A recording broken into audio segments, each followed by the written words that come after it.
أعوذ بالله من الشيطان الرجيم بسم الله الرحمن الرحيم الحمد لله رب العالمين والعاقبة للمتقين ثم الصلاة والسلام على سيد الأنبياء والمرسلين وعلى آله الطيبين الطاهرين وأصحابه الغر الميامين ومن تبعهم بإحسان إلى يوم الدين وبعد. قال تبارك وتعالى في القرآن المجيد وقال الحميد أعوذ بالله من الشيطان الرجيم بسم الله الرحمن الرحيم وأزواجه أمهاتهم صدق الله مولانا العظيم وبلغنا رسوله النبي الأمين المكين الكريم الرؤوف الرحيم ونحن على ذلك لمن الشاهدين والشاكرين وبعد. إن الله وملائكته يصلون على النبي يا أيها الذين آمنوا صلوا عليه وسلموا تسليما. اللهم صل على سيدنا وشفيعنا ونبينا ومولانا محمد وعلى آله وبارك وسلم صلاة وسلام عليك يا رسول الله صلى الله عليه وسلم.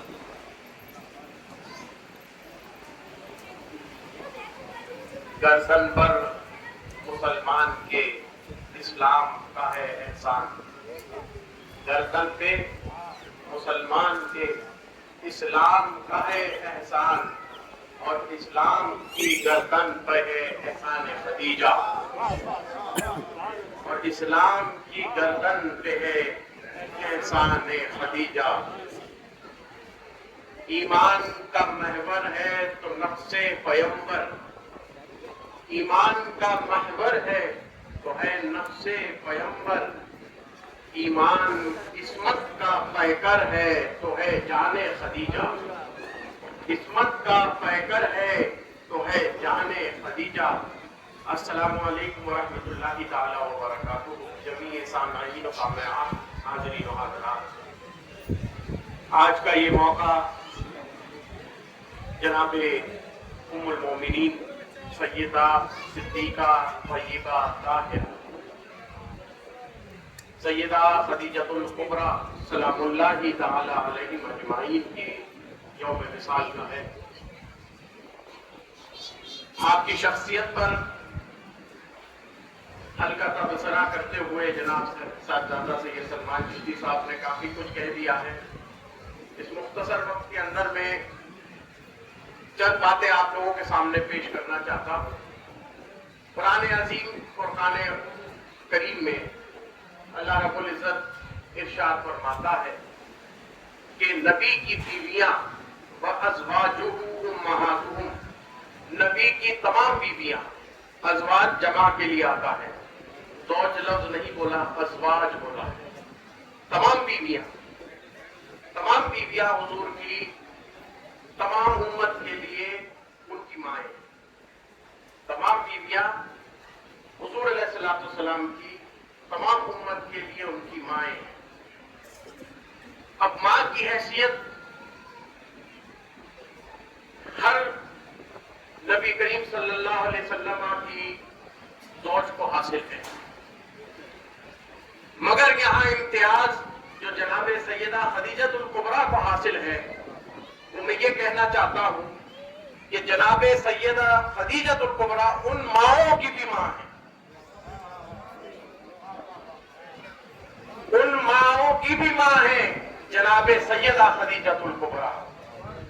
اللہ تبارک و تعالی نے تمام ازواج مطہرات میں ایسی کوئی نہ کوئی صفت حمیدہ رکھی، ایسی کوئی نہ کوئی خصلت رکھی کہ امت اس سے فیض حاصل کر سکے، اس سے فیضان حاصل کر سکے. مگر سیدہ خدیجۃ الکبریٰ کا مقام یہ ہے کہ جتنی ازواج کے اندر جتنی سیرتیں ہیں، اکیلی حضرت خدیجۃ الکبریٰ کی ذات مقدسہ میں ہے. سامعین اور ناظرین حضرات، یہ دور ایسا ہے کہ اس میں حضور علیہ السلام کے خاندان سے ہمیشہ مولوی حضرات دور کرتے ہوئے امت کو نظر آتے ہیں، اور اس میں سب سے بڑا شکار حضرت خدیجہ الکبریٰ بھی ہو جاتی ہے. جبکہ حضرت خدیجۃ الکبریٰ سلام اللہ تعالی علیہا نہ تو وہ شیعوں کی میراث ہے نہ وہ سنیوں کی میراث ہے، وہ تو کل عالم اسلام کی، تمام مسلمانوں کی میراث ہے، تمام امت کی ماں ہے۔ آپ کی ہستی، آپ کی ذات مقدسہ، یہ وہ دور ہے کہ جب حضور علیہ السلام پر کوئی وحی کا نزول نہیں ہوا ہے۔ دیکھیے دیگر بیویاں جو ہیں ان پر وحی کا نزول ہو چکا ہے، نبی کریم صلی اللہ علیہ وسلم کے زمانے میں حضور پر وحی کا نزول ہو چکا ہے، تب وہ عرض میں آئی ہے۔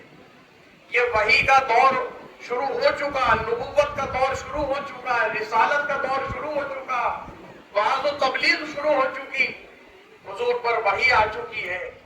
لیکن خدیجۃ الکبریٰ سلام اللہ تعالی علیہا جس وقت ارض میں آئیں، نہ تو وحی کا دور ہے، نہ رسالت کا دور ہے، نہ نبوت کا دور ہے، مگر سلام ہو اس نبوت آشنا پر کہ جس نے اعلان نبوت سے پہلے رسول پاک کو نبی مانا ہے، اعلان رسول، اعلان رسالت سے پہلے، اعلان نبوت سے پہلے، آغاز وحی سے پہلے سیرت خدیجۃ الکبریٰ جنہوں نے ملاحظہ کی ہے۔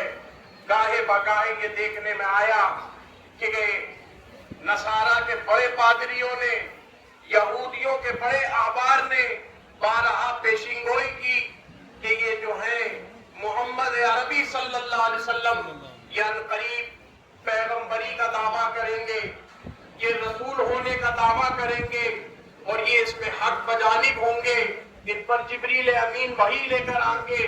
وہ ساری باتیں حضرت خدیجۃ الکبریٰ کو حاصل تھیں، علم میں حاصل تھیں، اور جب جب موقع فراہم ہوا حضرت خدیجۃ الکبریٰ نے اپنے مال کے ذریعے، اپنی تجارت کے ذریعے حضور علیہ السلام کی اس نبوت میں تعاون فرمایا ہے۔ جب خانہ کعبہ کے حضور،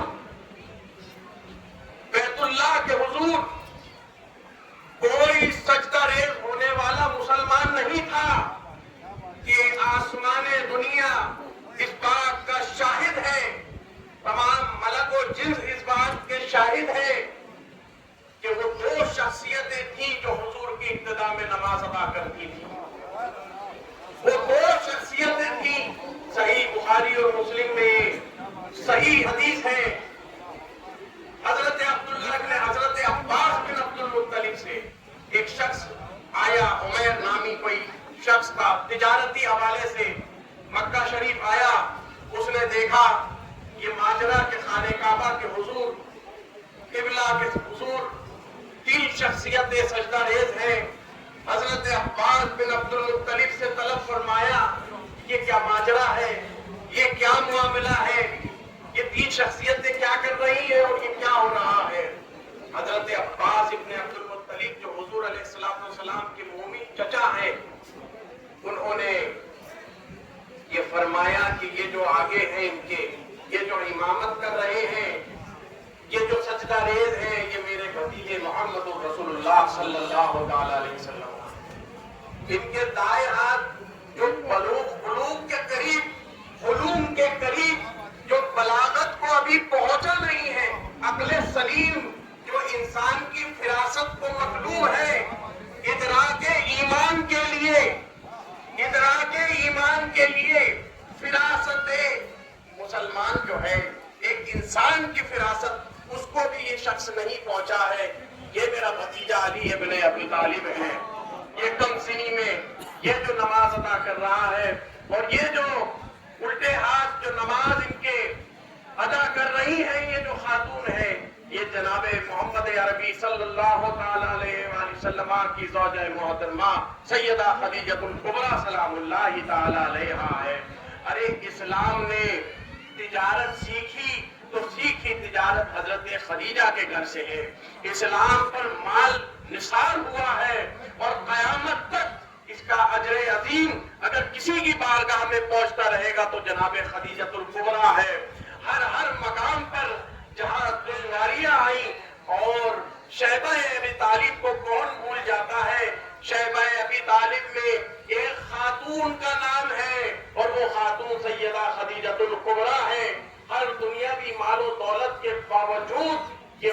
زوج ہے، یہ وہ پاک بیوی ہیں کہ جنہوں نے جناب محمد رسول اللہ صلی اللہ علیہ وآلہ وسلم کی نبوت و رسالت میں آغاز نبوت و رسالت سے ان کا ساتھ دیا ہے۔ اس لیے حضرت عائشہ صدیقہ رضی اللہ تعالیٰ عنہا بارہا پوچھا کرتی تھی، وہ جو عمر دراز ہیں ان کی یاد آپ کو بار بار کیوں آتی ہے؟ حضور علیہ السلام ارشاد فرماتے تھے کہ اللہ تبارک و تعالی نے دل پر کسی کا حصہ نہیں دیا ہے، محمد عربی کے دل پر جو مہر ہے وہ خدیجہ کی محبت کی ہے۔ یہ تمام بیویوں کے لیے نصیحت بھی تھی، پیغام بھی تھا کہ تم گرچہ میرے پاس ہو، میں تمہارے حجرے میں بھی مدفن ہوتا ہوں، میں تمہارے ساتھ بھی رہتا ہوں اور تمہاری معاونت بھی قبول کرتا ہوں اسلام میں، مگر خدیجہ کا جو دل میں مقام ہے وہ اللہ رب العزت نے میرے دل میں وہ مقام پیدا کیا ہے۔ اللہ تبارک و تعالی حضرت خدیجہ الکبریٰ کی سیرت سے اور ان کی پاک ہستی سے ہماری خواتین کو عصمت گزار بنائے، پردہ دار بنائے، اور ان کی سیرت پہ چل کے اپنے شوہر کے اوپر کیسے جانثار ہوا جاتا ہے وہ جانثاری اللہ تعالیٰ ہماری خواتین کو عطا فرمائے۔ آمین آمین یا رب العالمین۔ اقول قولی ھذا واستغفر اللہ۔ السلام علیکم ورحمۃ اللہ۔